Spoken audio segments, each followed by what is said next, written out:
ത്രിലോക് ഫോണെടുത്ത് വായിച്ചു ഒറ്റയ്ക്ക് നിൽക്കുന്ന ഫോട്ടോ എടുത്ത് കുമാരൻ നേരെ കാണിച്ചു. ഇന്ത മാതിരി പൊണ്ണിരിക്കുമാ. ത്രിലോക് മേശയിൽ ചാരി നിന്നു. ഇന്ത പൊണ്ണ. കുമാരൻ്റെ കണ്ണുകൾ വിടർന്നു. അവൻ പറയുന്നത് കേൾക്കാൻ ആകാംക്ഷ അടക്കിക്കൊണ്ട് ത്രിലോക് നിന്നു. ഇന്ത പൊണ്ണ് എനിക്ക് തരും സാർ. ഇന്ത പൊണ്ണ് വന്ന് വേലയത് അണ്ണനോട് പൊണ്ണ് ലക്ഷ്മി ബാംഗ്ലൂരിലിരുന്ന് വന്ന് കൊഞ്ച നാളുതാ ആകത്.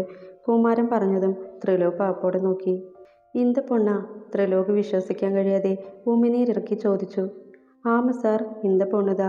ഇന്ത പൊണ്ണ് എപ്പടി തരും സാർ? കുമാരൻ ചോദിച്ചു. ബാംഗ്ലൂർ ദാ ഇന്ത പൊണ്ണ് ഇപ്പോൾ എങ്കിർക്ക്. ത്രിലോക് തൻ്റെ മിടിക്കുന്ന ഹൃദയത്തെ ശാന്തമാക്കി. അവ വീട്ടിലിതാ സാർ, കുമാരൻ പറഞ്ഞു. എനിക്കൊരു ഹെൽപ്പ് വേണം. ത്രിലോക് പേഴ്സ് പുറത്തെടുത്തു. സൊല്ലുങ്ക സാർ. പേഴ്സ് കണ്ടതും കുമാരൻ ആവേശത്തോടെ പറഞ്ഞു. അജി നേരെ ഓട്ടോ പിടിച്ചാണ് തറവാട്ടിൽ പോയത്. അവിടെ നിന്ന് കൊണ്ടുവന്ന ബാഗ് എടുത്തിറങ്ങി. ഡ്രൈവ് ചെയ്യുമ്പോൾ ദേഷ്യം തോന്നിയിരുന്നു. അമ്മ എന്താ ഇങ്ങനെ പെരുമാറുന്നത്?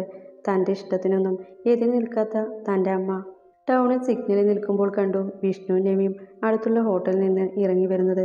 അവർ നേരെ അടുത്തുള്ള പാർക്കിലേക്ക് പോകുന്നതും കണ്ടു. അജി കാർ അവളുടെ പാർക്കിങ്ങിലേക്ക് കയറ്റി നിർത്തിയിറങ്ങി. മരം കൊണ്ട് നിർമ്മിച്ച ബെഞ്ചിലിരുന്ന് അടുത്ത് കളിക്കുന്ന അനിയനെ നോക്കി നെമി ഫോണെടുത്തു. ആദ്യം തുറന്നത് വിജയുടെ ചാറ്റാണ്. അജിയുടെ പിക്ക് അയച്ചതെടുത്ത് സൂം ചെയ്ത് നോക്കി. വൈറ്റ് ഷർട്ട് ഒന്നുകൂടെ ഭംഗി നൽകുന്നുണ്ട്. അവൾ നെറ്റ് ഓൺ ചെയ്ത് അവർ പോയോ എന്ന് മെസ്സേജ് ഇട്ട് ഫോൺ മാറ്റിവെച്ചു. പിന്നിൽ നിൽക്കുന്ന അജിക്ക് ചിരി വന്നു. ആര് പോയെന്നാ അജി ചോദിച്ചു. നെമി ഞെട്ടിത്തിരിഞ്ഞു. അജിയെ കണ്ടതും പിടച്ചിലൂടെ മിഴികൾ പരക്കം പാഞ്ഞു. പറ, ആര് പോയെന്നാ? അജി അവളുടെ അടുത്ത് വന്നിരുന്നു. നെമി വേഗം നേരെ നോക്കി. വിഷ്ണു കളിക്കുന്ന തിരക്കിലാണ്. ആരുമില്ല. നെമിക്ക് സന്തോഷം തോന്നിയെങ്കിലും വിജയെ പെണ്ണ് കാണാൻ പോയത് ഓർത്തപ്പോൾ വിഷമം തോന്നി. ഞാൻ എവിടെ പോയതാണെന്ന് അറിയോ? അജി ബെഞ്ചിന് പുറകിലൂടെ കൈവച്ചു. തോളിൽ കൈവച്ചെന്ന് കരുതി നെമി പെട്ടെന്ന് തിരിഞ്ഞു നോക്കി. അറിയാം. മാരേജ് ഉറപ്പിക്കാനല്ലേ? നെമി ചോദിച്ചു. അതെ. ഉറപ്പിച്ചോ? എന്നാ? നെമി താല്പര്യമില്ലാതെ ചോദിച്ചു. അറിയില്ല. എനിക്ക് എപ്പോൾ വേണേലും നടത്താൻ സമ്മത. പക്ഷേ പെണ്ണിന്? അജി ചോദിച്ചു. ചേച്ചിക്കാണല്ലോ കെട്ടാൻ തിരക്ക്. നെമിക്ക് ദേഷ്യം വരുന്നുണ്ട്. അല്ല, എനിക്കാ തിരക്ക്, അജി പറഞ്ഞു. ഓ. നെമി. അജി അവൾക്ക് നേരെ തിരിഞ്ഞു. നെമി അവനെ നോക്കി. നമുക്ക് മാരേജ് ചെയ്യാം. അജി അവളുടെ കൈകൾ കൂട്ടിപ്പിടിച്ചു. നെമി ഞെട്ടലോടെ അവനെ നോക്കി. എന്ത്? നമുക്ക് മാരേജ് ചെയ്യാമെന്ന് അജി വീണ്ടും കുറച്ചുറക്കി പറഞ്ഞതും നെമി മിഴിഞ്ഞ കണ്ണുകളോടെ അവനെ നോക്കി. അപ്പോൾ ചേച്ചി? നെമി ചോദിച്ചു. നിന്റെ ചേച്ചിയോട് പോവാൻ പറ. എത്ര പറഞ്ഞാലും മനസ്സിലാവുമെന്ന് കരുതിയാൽ എന്താ ചെയ്യുക? ഇനി അമ്മ സമ്മതിക്കുമെന്ന് കരുതി ഇരുന്നാലും ശരിയാവില്ല. അജി നേരെ ഇരുന്ന് ഒന്ന് നെടുവീർപ്പിട്ടു. അതിന് എനിക്ക് കൂടി ഇഷ്ടമാവണം. നെമി പിണക്കത്തോടെ മുഖം തിരിച്ചു. എന്നാൽ ഉള്ളിൽ സന്തോഷത്തിൻ്റെ കൊടുമുടിയിലാണ്. ഹൃദയം കൂടുതലായി പണി തരുന്നുണ്ട്. അമ്മാതിരി മിടിപ്പാണ്. തൽക്കാലം നിന്റെ ഇഷ്ടം ഞാൻ നോക്കുന്നില്ല, അജി പറഞ്ഞു. ഓഹോ, അതൊന്ന് കാണണം. നെമി അവനെ കൂർപ്പിച്ചു നോക്കി. കാണാനൊന്നുമില്ല. തൂക്കിയെടുത്ത് കൊണ്ടുപോയി താലി കെട്ടും. അജി ഇരുന്നിടത്ത് നിന്ന് എഴുന്നേറ്റു. വിഷ്ണു. അജി ഉറക്കെ വിളിച്ചു. വിളി കേട്ട് വിഷ്ണു സന്തോഷത്തോടെ അവനെ നോക്കി അവൻ്റെ അടുത്തേക്ക് ഓടി വന്നു. ഏട്ടൻ എപ്പോൾ വന്നു? വിഷ്ണു ചോദിച്ചു. കുറച്ചു നേരമായി. എന്നിട്ട് ചേച്ചി എന്താ എന്നോട് പറയാതിരുന്നേ? വിഷ്ണു നെമിയെ നോക്കി. അവൾ ചുണ്ടുകൂട്ടി. ചേച്ചി കൺഫ്യൂഷനിലാണ്. നീ വാ, നമുക്ക് ഐസ്ക്രീം കഴിക്കാം. അജി അവനെയും കൂട്ടി പോകുന്ന കണ്ട് നെമി ചിരിച്ചു. സാർ சொன்னது എനിക്ക് പുരിയാതെ. ആന அந்த பொண்ணு வந்து ரொம்ப நல்ல பொண்ணு. நான் கூட எவ்வளோ ட்ரை பண்ணிட்டு தெரியுமா? തിരുമ്പിക്കൂടെ പാക്കലേ. കുമാരൻ നിരാശയോടെ പറഞ്ഞു. ദേഷ്യം വരേണ്ടിടത്ത് ത്രിലോകിന് ചിരിയാണ് വന്നത്. നാളേക്ക് പോലാം സാർ, കുമാരൻ പറഞ്ഞു. കുമാരൻ ഇരുന്നിടത്ത് നിന്ന് എഴുന്നേറ്റ് പുറത്തേക്ക് ഇറങ്ങി. ത്രിലോക് ഡോറടച്ച് ജനലിലൂടെ പുറത്തേക്ക് നോക്കി. പുറത്ത് ഓടി നടന്ന് ജോലി ചെയ്യുന്ന വേലായുധൻ. വായിച്ചു എങ്ങനെയാ ഇയാളുടെ മകളായി? പേരും നാളും വെളിപ്പെടുത്താതെ എന്തിനാ എല്ലാവരിൽ നിന്നും ഒളിച്ചു കഴിയുന്നത്? ആ ചെക്കനോട് ബാംഗ്ലൂരിലെ ഓഫീസിൽ വെച്ച് കണ്ട് വിവാഹം ആലോചിച്ച് വന്നതാണെന്ന് പറഞ്ഞിരിക്കുന്നത്. നാളെ അവളുടെ വീട് ഒന്ന് കാണിക്കാൻ പറഞ്ഞു. ആരോടും പറയേണ്ടെന്ന് പ്രത്യേകം പറഞ്ഞിട്ടുണ്ട്. ത്രിലോക് പുറത്തേക്കിറങ്ങി മുൻപ് താമസിച്ച ഹോട്ടലിൽ പോയി വെക്കേറ്റ് ചെയ്തു. ബാഗുമായി തിരികെ വന്നു. ഫോൺ എടുത്ത് അജയെ വിളിച്ചു. ഉടനെ അവരുടെ മാരേജ് ഉണ്ടാകുമെന്ന് പറഞ്ഞപ്പോൾ ഒന്നും പറയാൻ പോയില്ല. നെമിയോടുള്ള ഒരു സ്നേഹം തന്നെ പോയ പോലെ. എന്തോ ഉൾക്കൊള്ളാൻ കഴിയുന്നില്ല. പിന്നെയും ടൗണിൽ ഒന്ന് കറങ്ങി. ഒരു സിനിമയും കണ്ടാണ് ഫ്ലാറ്റിലേക്ക് വിട്ടത്. വിഷ്ണു നന്നായി ക്ഷീണിച്ചിരുന്നു. വന്നതും അവൻ ബെഡിലേക്ക് കിടന്നു. നാളെ മോർണിംഗ് ഒരുമിച്ച് പോവാം, അജി ഫോണിൽ നോക്കിക്കൊണ്ട് പറഞ്ഞു. നെമി ഒന്ന് മൂളി. അജി മുഖമുയർത്തി. Good night. അവളുടെ കവിളിൽ നിന്ന് നുള്ളിക്കൊണ്ട് പുറത്തേക്ക് ഇറങ്ങി. നെമി ചിരിച്ചു. തിരിഞ്ഞു മറിഞ്ഞ് കിടന്നിട്ട് ഉറക്കം വന്നില്ല.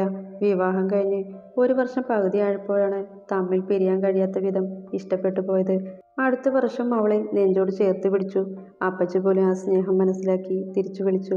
വൈച്ചുവിൻ്റെ അച്ഛന് പിന്നെയും ചികിത്സ വേണമെന്ന് പറഞ്ഞതൊഴിച്ചാൽ വേറെ അവൾക്ക് ദുഃഖിക്കാനുള്ള കാരണങ്ങളൊന്നുമില്ല. പുലർച്ചെ തന്നെ എഴുന്നേറ്റു. സമയം കുറേ പോയിട്ടും കുമാരനെ കാണാനില്ല. ത്രിലോകിന് ഭ്രാന്തെടുക്കുന്ന പോലെ തോന്നി. 7 മണി കഴിഞ്ഞാണ് കുമാരൻ എത്തിയത്. ത്രിലോക് അവൻ വന്നതും ചാടി എഴുന്നേറ്റു. വാങ്കോ സാർ, കുമാരൻ പറഞ്ഞു. ത്രിലോക് ഒരു ഹൂഡിയാണ് ധരിച്ചിരുന്നത്. കുമാരനൊപ്പം പുറത്തേക്ക് പോകുമ്പോൾ ത്രിലോകിൻ്റെ ഹൃദയം വല്ലാതെ മിടിക്കുന്നുണ്ട്. വായിച്ചോനെ കാണാൻ പോകുന്നത് കൊണ്ടാണെന്ന് അറിയില്ല, ആകെ കൂടി ഒരു വെപ്രാളം. മെയിൻ റോഡിലേക്ക് ഇറങ്ങി കുമാരൻ നടന്നു. അവൻ്റെ പുറകെ ത്രിലോകും. മെയിൻ റോഡിൽ നിന്ന് ഇടത് ഭാഗത്തേക്ക് ചെറിയൊരു ഇടവഴി. കുമാരൻ കിതച്ചുകൊണ്ട് ത്രിലോകിനെ നോക്കി വീണ്ടും നടന്നു.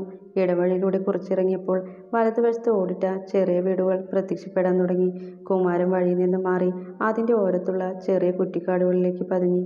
ത്രിലോക് നെറ്റി ചുളിച്ചു. വാങ്കോ സാർ, ഇതാ വീട്. കുമാരൻ കുറ്റിക്കാട്ടിൽ പതുങ്ങിയിരുന്നു. വഴിക്ക് അപ്പുറമുള്ള ഒരു ഓടിട്ട വീട് ചൂണ്ടിക്കാണിച്ചു.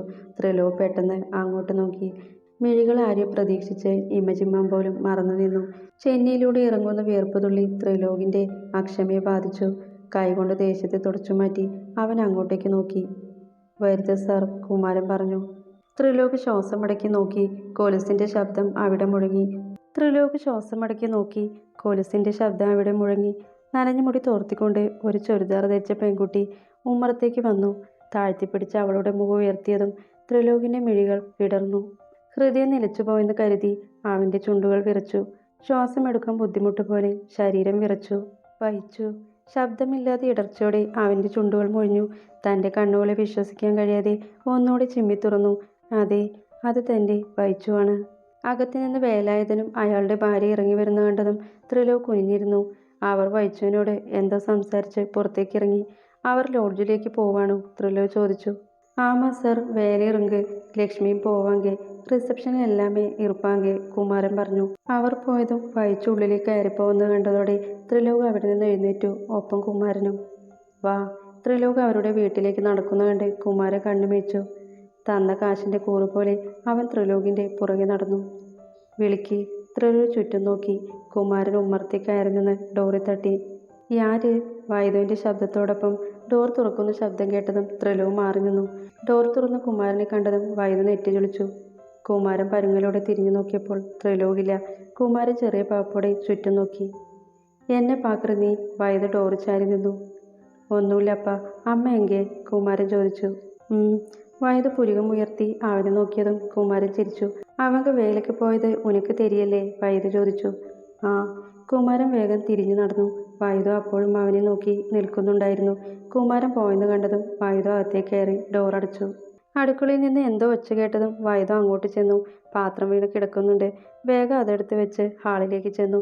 എന്നാലും മനസ്സിൽ എന്തോ ഒരു പേടി. മുടി ഉണങ്ങാതെ വീണ്ടും തോർത്തെടുത്ത് ഒന്ന് തുവർത്തി. അലമാരയുടെ കണ്ണാടിയിലേക്ക് മുമ്പിലേക്ക് പോകുമ്പോഴേക്കും ആരോ പുറകിൽ വന്ന് വാപൊത്തി. ഒപ്പം കൈകൾ പിന്നിലേക്ക് കൂട്ടിപ്പിടിച്ചു. വൈദു നിന്ന് കുതിറി നീങ്ങിയത് അലമാരയുടെ കണ്ണാടിക്ക് മുമ്പിലാണ്. കണ്ണാടിയിൽ പുറകിൽ നിൽക്കുന്ന ആളെ കണ്ടതും വൈദു നിശ്ചലമായി. ത്രിലോക് കൈകൾ അയച്ചു. വൈദു പെട്ടെന്ന് മുഖത്തെ ഭാവം മാറ്റി അവൻ്റെ കൈകൾ തട്ടിയെറിഞ്ഞു. യാര് നീ? എന്തൊക്കെ ഉള്ളേ വന്തേ? വൈദു ഉറക്കി അലറിയതും ത്രിലോക് കൈകൾ നെഞ്ചിൽ പിണിച്ചു കെട്ടി അവളെ നോക്കി നിന്നു. ഞാൻ ആരാണെന്ന് നിനക്കറിയില്ല അല്ലേ? ത്രിലോക് ചോദിച്ചു. തെരിയാത്. വൈദു മുഖം തിരിച്ചു. ത്രിലോക് അവളുടെ അടുത്തേക്ക് ചേർന്ന് നിന്ന് അവളുടെ മുഖം കൈക്കുമ്പിളിലെടുത്തു. വൈച്ചു, നീ ജീവനോടെ ഇല്ലെന്നറിഞ്ഞപ്പോൾ ഞാൻ എങ്ങനെയാ ഒരുങ്ങിയതെന്ന് അറിയൂ. പക്ഷെ എനിക്ക് ഉറപ്പായിരുന്നു നിനക്കൊന്നും സംഭവിക്കില്ലെന്ന്. വീട്. വൈദു കുതറി. നീ നനയ്ക്കൊരാൾ നാനില്ലേ? വൈദു അവനെ തട്ടിമാറ്റി മുറി കയറി വാതിലടച്ചു. വൈച്ചു. ത്രിലോക് വാതിൽ തട്ടി. യാരാച്ചു പാത്ത തപ്പാ നനപ്പാങ്കെ ദയവ് സെഞ്ച് പോയിട്, വൈദു വിതുമ്പലോടെ പറഞ്ഞതും ത്രിലോക് വാതിൽ നിന്ന് കൈയെടുത്തു. ത്രിലോക് അവിടെ നിന്ന് ഇറങ്ങി. എടുത്തു ചാടിയോ? അവളെ കണ്ടപ്പോൾ ക്ഷമ കിട്ടിയില്ല. കൈകളിൽ കിടന്ന് കുതിറിയവൾ തൻ്റെ വൈച്ചുവല്ലേ? അവളുടെ അതേ മണം. ചുവന്ന കണ്ണുകൾ നിറഞ്ഞു. ലോഡ്ജിൽ എത്തുമ്പോൾ ആരെയും കണ്ടില്ല. നേരെ മുറിയിലേക്ക് പോയി. സന്തോഷമുണ്ട്, ജീവനോടെ ഉണ്ടല്ലോ. പക്ഷേ എന്തുകൊണ്ട് തന്നെ അറിയില്ലെന്ന് പറഞ്ഞു. ത്രിലോക് അങ്ങനെ തന്നെ ബെഡിൽ കിടന്നു. മേശമേൽ ഭക്ഷണം കൊണ്ട് വെച്ചിട്ടുണ്ട്. കുമാരനാണെന്ന് തോന്നുന്നു. എപ്പോഴോ വിശന്നപ്പോൾ എടുത്തു കഴിച്ചു. പിന്നെയും കിടന്നു. താനറിയാതെ എന്തോ നടന്നിട്ടുണ്ട്. ഒരു പിടിയും കിട്ടുന്നില്ല.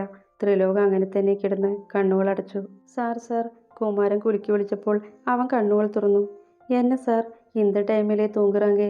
ത്രിലോക് എഴുന്നേറ്റ് സമയം നോക്കി. ഉച്ച കഴിഞ്ഞിട്ടുണ്ട്. അതാണ് വല്ലാത്ത വിശപ്പ്. അവനൊന്ന് എഴുന്നേറ്റിരുന്നു. എന്നാച്ച് സാർ, എന്നെ അങ്ങ് വിട്ട് നീങ്ക എങ്ക പോയിട്ടെങ്കിൽ? കുമാരൻ ചോദിച്ചു. ത്രിലോക് അതിന് ചിരിച്ചു. മാരേജുക്ക് പ്ലാൻ പണ്ണ പോയിരുന്നേൻ, ത്രിലോക് പറഞ്ഞു.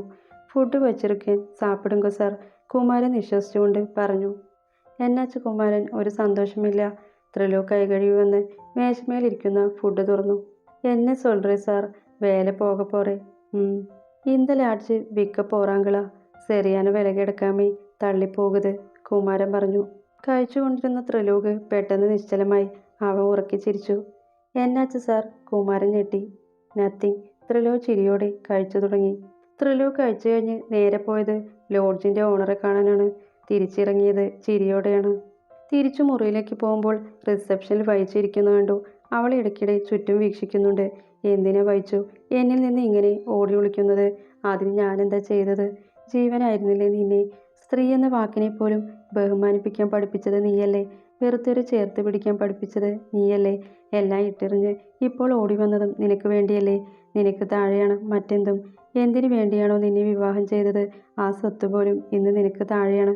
ത്രിലോക് മാറി നിന്ന് അവളറിയാതെ അവളെ നോക്കി നിന്നു. ദേഷ്യം വരുന്നുണ്ട്. അടുത്തുണ്ടായിട്ടും ചേർത്ത് പിടിക്കാൻ കഴിയാതെ ഒളിച്ചു കാണേണ്ടി വരുന്നതിന് മെല്ലെ മുറിയിലേക്ക് നടന്നു. വൈദു ജോലി കഴിഞ്ഞ് നേരത്തെ ഇറങ്ങി. വൈകുന്നേരം ആവാൻ നിന്നില്ല. നടക്കല്ല, ഓടുകയായിരുന്നു. എന്നാൽ വീട്ടിലേക്ക് കടക്കുന്ന റോഡിൽ തന്നെ പ്രതീക്ഷിച്ചു നിൽക്കുന്ന ആളെ കണ്ടപ്പോൾ വൈദു പിടിച്ചു കെട്ടിയ പോലെ നിന്നു. കൈകൾ നെഞ്ചിൽ പിണച്ചു കെട്ടി കാറിൽ ചാരി നിൽക്കുന്നവനെ കണ്ടപ്പോൾ വൈദുവിന്റെ പാദം മുതൽ നെറുക വരെ ഒരു വിറയൽ വന്നു. ത്രിലോകിനെ മറികടന്ന് പോകണമെന്നുണ്ട്, പക്ഷേ കഴിയില്ല. വൈദു അവിടെ നിന്ന്. ഇങ്ക പാര്. വേണ്ട, നീ തമിഴ് പറഞ്ഞ് ബുദ്ധിമുട്ടണ്ട. നീ എൻ്റെ വൈച്ചു ആണെന്ന് എനിക്ക് നന്നായിട്ട് അറിയാം. പക്ഷെ നീ എന്തിനാ എന്നിൽ നിന്ന് ഇങ്ങനെ അകന്നു പോകുന്നത്? അതിനൊരു കാരണം ഉണ്ടാവുമല്ലോ. ത്രിലോക് അവളുടെ അടുത്തേക്ക് ചേർന്ന് നിന്നു. വൈദു മിഴികൾ കൊണ്ട് മുഴുവനായി അവനെ ഒഴിഞ്ഞു. ആ കണ്ണുകൾ വിടരുന്നതും നിറയുന്നതും അവൻ നോക്കി നിന്നു. ഞാൻ നിങ്ങൾ ഉദ്ദേശിക്കുന്ന ആളല്ല. വൈദു അവനെ മറികടന്ന് നടന്നു. നീ എന്തിനാ ഇങ്ങനെയൊക്കെ? എന്നെ വെറുതെ ഭ്രാന്താക്കല്ലേ പെണ്ണെ, ത്രിലോക് ഉറക്കെ വിളിച്ചു പറഞ്ഞതും നിറയുന്ന കണ്ണിൽ നിന്നും കണ്ണീർ കവിളിലേക്ക് ഇറ്റി വീണു. അവളുടെ ചുടികളിൽ ഒരു പുഞ്ചിരി വിരിഞ്ഞു. എന്നാൽ കണ്ണുകൾ ഭയത്തോടെ നാലുപാടും പാഞ്ഞു. കാലുകൾക്ക് വേഗത കൂടി. ത്രിലോക് നിരാശയോടെ അവൾ പോകുന്നത് നോക്കി നിന്നു.